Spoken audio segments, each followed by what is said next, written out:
नमस्कार। बिहार में चुनाव से पहले सभी दल खुद को मजबूत करने में लगे हुए हैं। इसी बीच महागठबंधन जिसमें आरजेडी और कांग्रेस शामिल हैं, उसके साथ एक और बड़ा दल जुड़ सकता है। अब वो दल कौन सा होगा और वो दल जुड़ने के बाद भाजपा की टेंशन भी बढ़ाएगा, इस पर हम बात करेंगे। हमारे साथ चंद्रकांत जी मौजूद हैं। चंद्रकांत जी, महागठबंधन को मजबूती देने के लिए अब एक और दल जुड़ने वाला है, वो दल कौन सा है और वो भाजपा की टेंशन कैसे बढ़ा सकता है? देखिए, बिहार में अगर मैं आपसे बात करूं, महागठबंधन यानी कि आरजेडी, कांग्रेस और वाम दल जी।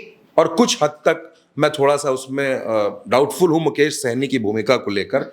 ये तमाम दलों का एक गठबंधन है, महागठबंधन, जिसके चेहरे तेजस्वी यादव हैं। बिहार में विधानसभा का चुनाव होना है और आप जानती हैं कि इस बीच आप देखेंगे कुछ दल इधर जाएंगे, कुछ दल उधर जाएंगे। जैसे पशुपति पारस को लेकर एक संशय की स्थिति है कि वो क्या करेंगे, उनका क्या फैसला होगा, वो इधर रहेंगे कि उधर रहेंगे। वैसी ही स्थिति मुकेश सहनी की है। लोग बार बार ये आरोप लगाते हैं ओवैसी पर कि ओवैसी या तो बीजेपी की बी पार्टी हैं या तो वो कांग्रेस की बी पार्टी हैं। लेकिन अब पिछले कुछ दिनों से जैसे ही आप ओवैसी की बॉडी लैंग्वेज देख रही हैं, उनकी स्टाइल देख रही हैं, उसको देखकर ये लगता है कि अब ओवैसी खुलकर पॉलिटिक्स करने के मूड में है, खुलकर वो राजनीति करने के मूड में है और ये जो बी पार्टी वाला, बी टीम वाला तमगा है, इसको दूर करना चाहते हैं। खबर ये आ रही है कि बिहार में जो एआईएमआईएम के लोकल लीडर्स हैं, जो स्टेट लीडरशिप है, वो ये चाहती है कि हम महागठबंधन के साथ अलायंस करें। भले ही उस अलायंस में हमको 10 सीटें मिलें, 15 सीटें मिलें, 20 सीटें मिलें, लेकिन हम महागठबंधन के साथ अलायंस करें।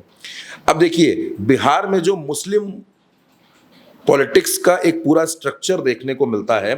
2020 के चुनाव में 19 विधायक जीते थे जो मुस्लिम थे। ये वहां की पॉलिटिक्स है।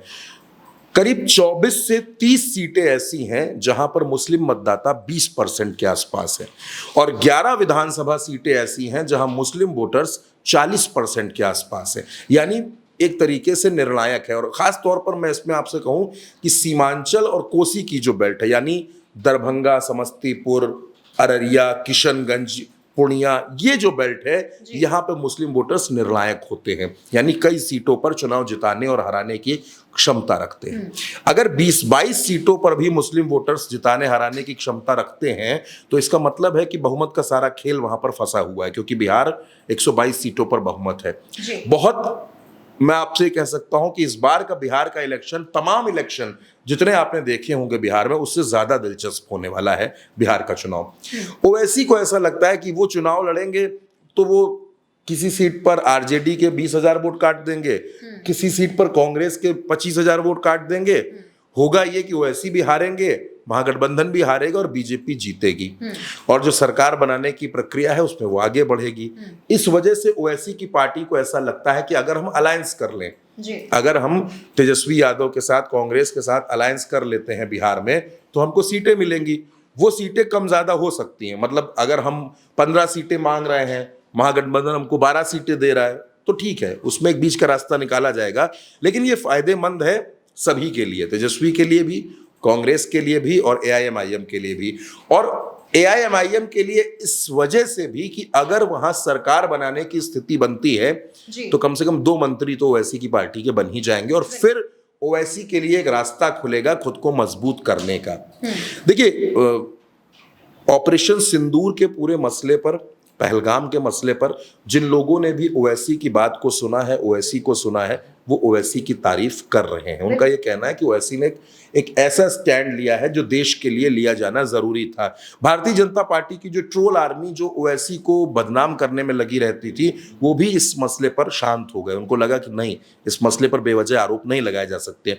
तो एक तो ओवैसी के साथ वो मैटर है। दूसरा, असदुद्दीन ओवैसी अगर सीरियसली इस मैटर पर सोच रहे हैं, इस पर ये सोच रहे हैं कि हम क्या महागठबंधन के साथ जा सकते हैं, क्या हम कांग्रेस के साथ जा सकते हैं और अलायंस करके हम भारतीय जनता पार्टी को या जेडीयू को या उस पूरे अलायंस को, एनडीए को सत्ता में आने से रोक सकते हैं। अगर हम रोक सकते हैं तो हमें महागठबंधन के साथ आना चाहिए और इसी को लेकर बिहार में ओवैसी की पार्टी विचार कर रही है।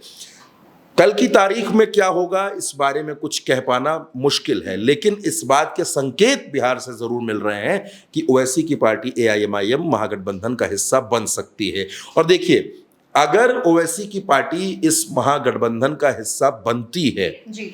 तो ये आपने यकीनन बिल्कुल ठीक कहा, ये भारतीय जनता पार्टी के लिए या नीतीश कुमार के लिए या चिराग के लिए मुश्किलें बढ़ाने वाला हो सकता है, क्योंकि बिहार में मुस्लिम वोट्स की जो पूरी पॉलिटिक्स है वो मैंने आपको बताई, इससे मुश्किलें बढ़ सकती हैं। बिल्कुल, और देखा जाए तो जिस तरीके से नीतीश कुमार के अगर आप पॉलिटिक्स देखेंगे तो वो काफी हद तक मुस्लिम वोट के सहारे भी जीतते आए हैं, सरकार बनाते आए हैं, सीएम बनते आए हैं। ऐसे में अगर एआईएमआईएम अलग से चुनाव ना लड़के महागठबंधन में शामिल होती है तो एक बड़े मार्जिन से वोट बैंक में बंटवारा होगा और जाहिर तौर पर वो जो वोट बैंक है वो एआईएमआईएम या फिर असदुद्दीन ओवैसी के पक्ष में जा सकता है, जिसकी संभावनाएं भी लगाई जा रही हैं। अब देखने वाली बात होगी कि कब इसका ऑफिशियल अनाउंसमेंट किया जाता है कि महागठबंधन में ओवैसी की पार्टी शामिल हो रही है, और इसको लेकर के बीजेपी और जेडीयू की तरफ से क्या बयानबाजियां होती हैं, ये भी फिलहाल देखना होगा। आप क्या सोचते हैं, आपकी क्या राय है, या फिर आपके क्या सवाल हैं, कमेंट सेक्शन में बताइएगा और उल्टा चश्मा यूसी को सब्सक्राइब करिएगा।